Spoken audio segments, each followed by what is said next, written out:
जय हिंद साथियों, स्वागत है आपके अपने चैनल इंस्पायर एकेडमी में। फ्रेंड्स, आज हम लोग पढ़ने वाले क्लास 12 का बायोलॉजी का बहुत ही इंपॉर्टेंट सेगमेंट या चैप्टर जिसका नाम है विकास।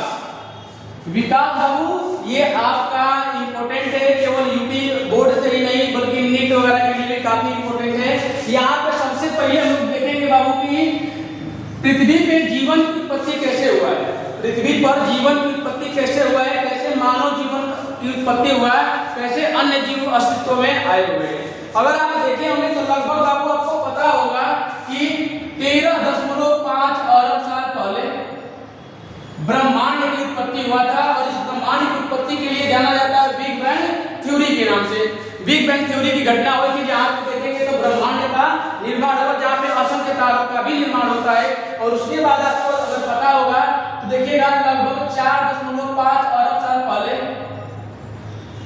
4.5 अरब साल पहले यहाँ पे देखेंगे तो हमारे सौर मंडल का निर्माण होता है। सौर मंडल के निर्माण के बाद आप देखेंगे तो यहाँ पे हम लोग देखेंगे तो हमारे जो पृथ्वी की सूर्य से धीरे धीरे दूर जाने लगती है, जिसे बाबू हम लोग बोलते हैं कि जैसे जैसे पृथ्वी सूर्य से दूर जाती है तो पृथ्वी के अंदर बाबू क्या होता है, टेम्परेचर बहुत तेजी से गिरने लगता है। अगर आप जानते होंगे तो बताया गया होगा कि शुरू में जो हमारी पृथ्वी थी वो आग का विशाल गोला हुआ करती थी, लेकिन जैसे जैसे पृथ्वी हमारे सूर्य से दूर जाती है तो वहां पे अगर आप देखेंगे तो वहां पे इसका टेम्परेचर धीरे धीरे गिरने लगता है।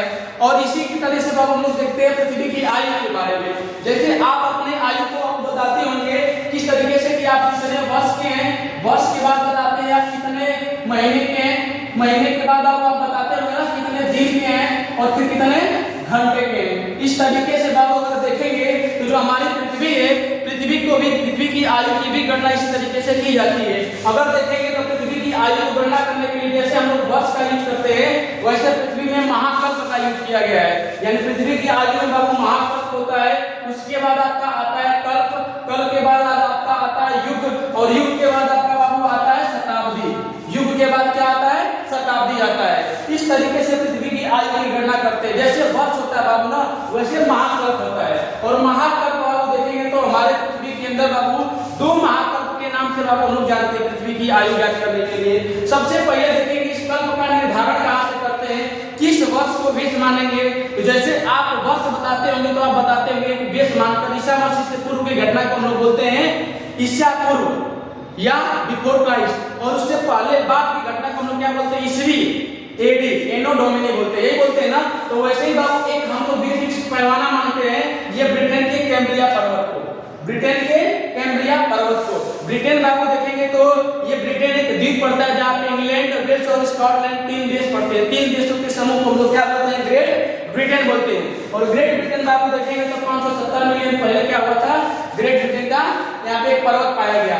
इस पर्वत से पहले की घटना को बाबू हम लोग बोलते थे प्री कैम्ब्रियन महाकल्प। क्या बोलते हैं, प्री कैम्ब्रियन महाकल्प। और उसके बाद की घटना को हम लोग बोलते हैं बाबू पोस्ट कैम्ब्रियन महाकल्प बोलते हैं, पोस्ट कैम्ब्रियन महाकल्प बोलते हैं। सबसे पहले देखेंगे तो पृथ्वी के जो प्री कैम्ब्रियन महाकल्प आता है ये लगभग 4.5 अरब साल पहले से लेकर 570 मिलियन पहले तक की घटना को प्री कैम्ब्रियन काल कहते हैं। और इसको बाबू देखेंगे तो 3 कल्प में बांटा गया। कितने कल्प में, 3 कल्प में बांटा गया बाबू। सबसे पहले देखेंगे तो एजोइक कालखंड, एजोइक कल्प होता है।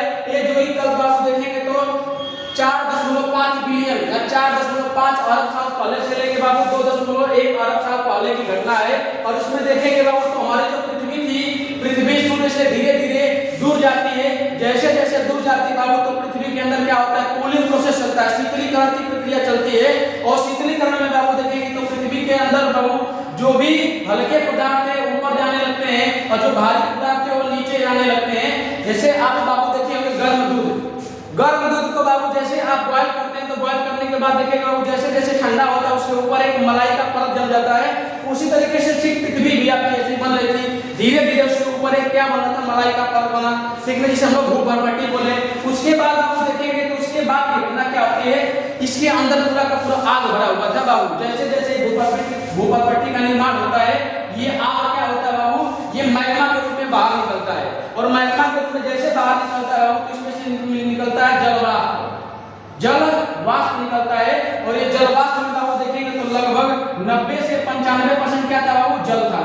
ये 90 से 95% जल बाबू जाके आगे क्या करता है, बादल का निर्माण करता है। और पढ़े होंगे बाबू कि लाखों करोड़ों साल तक क्या होता रहा, पृथ्वी पे लगातार बारिश होती रही।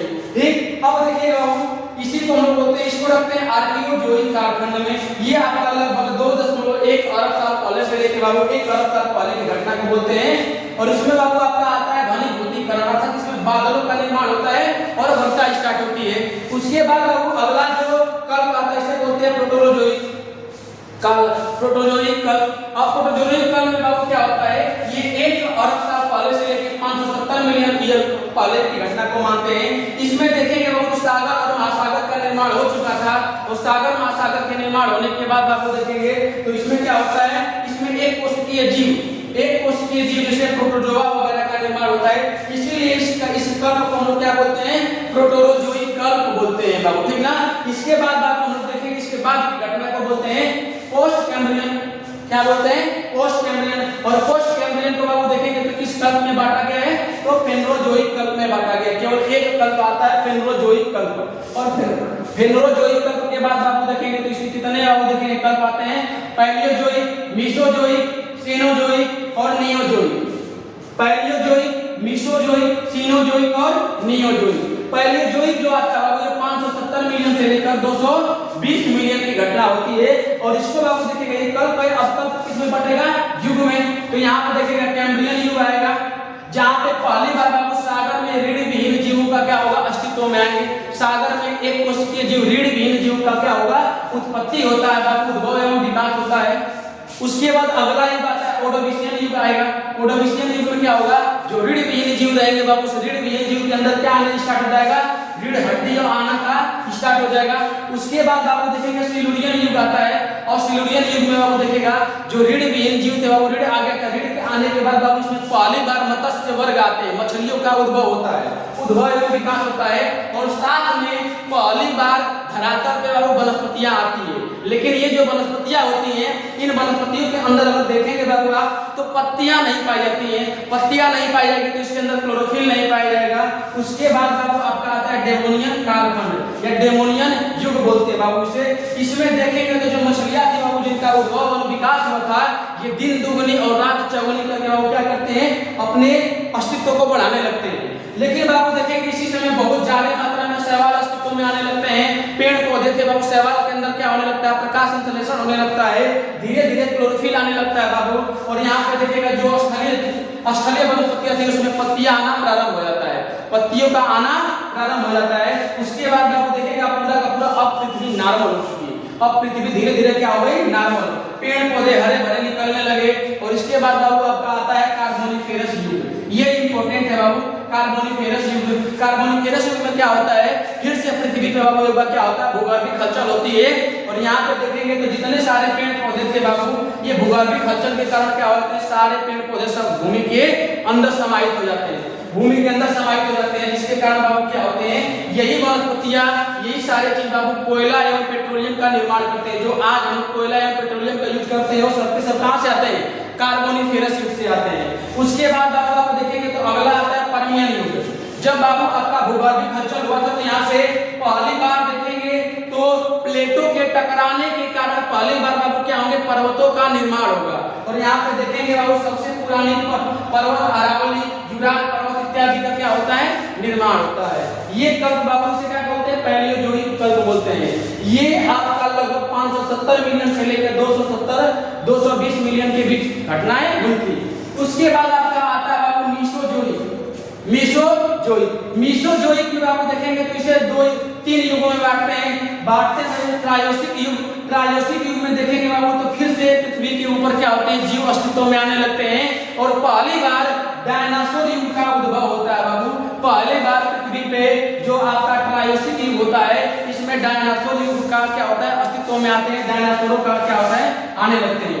उसके बाद आप देखेंगे तो जुरासिक युग चलता है। और जुरासिक युग के अंतर्गत देखेंगे बाबू तो डायनासोर का पूरा क्या होता है, दिन दुगना और रात चौगुना करके ये भी क्या करते हैं, डायनासोर बहुत ज्यादा अस्तित्व में आ जाते हैं। इतने बड़े बड़े बाबू विशालकाय जीव जब यहाँ पे आने लगते हैं।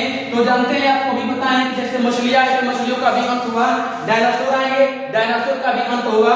और इस तरीके से बाबू देखेंगे तो अगला आता है क्रेटेशियस युग। और इसमें देखिएगा जितने सारे डायनासोर थे बाबू, ये सारे डायनासोर का क्या होने लगता है, अंत होने लगता है बाबू। और यहाँ से बाबू देखेंगे तो आपको पता है कि ब्रह्मांड से एक बहुत बड़ा उल्कापिंड पृथ्वी पे आता है।